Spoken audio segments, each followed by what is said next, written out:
moi je trouve que la meilleure manière d'accompagner, si on peut utiliser ce terme du coup, les ados, c'est justement de, comme tu disais, je sais pas si c'est exactement ce que tu disais, tu me diras, mais de leur laisser leur faire confiance, leur laisser une liberté et, euh, et en effet arrêter l'injonction à lire.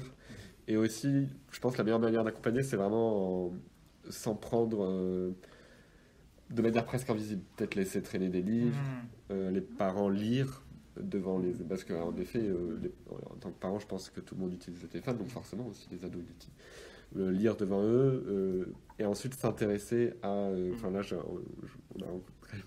Parmi vous, on a vu pas mal de gens qui partagent, et je pense que c'est aussi... mais pas seulement partager dans un sens descendant, mais aussi de se dire, ah ok, t'as lu ça. Et je sais pas, je trouve que c'est plein de manières qui peuvent être d'accompagner tout en gardant cette grande confiance donnée aux ados. Et pareil sur les thématiques, etc.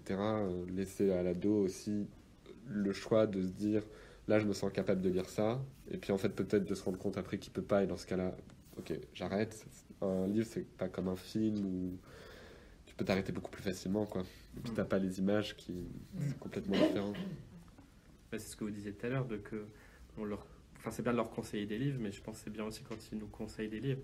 Et puis en plus, bah, je le disais au tout début quand tu parlais des blogs, en tant qu'ado, souvent tu as envie de partager tes passions. Tu as aussi envie que bah, ce que tu aimes, on le méprise pas, quoi. Parce que des fois, je sais pas, même en musique ou la musique que tu écoutes ado, on peut te dire ah, c'est nul ce que tu écoutes.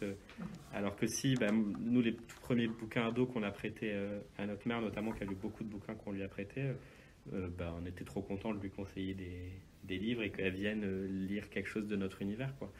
Et je pense que ça crée si l'ado en a envie, ça peut créer un dialogue aussi de s'intéresser à ce que lui il a aimé.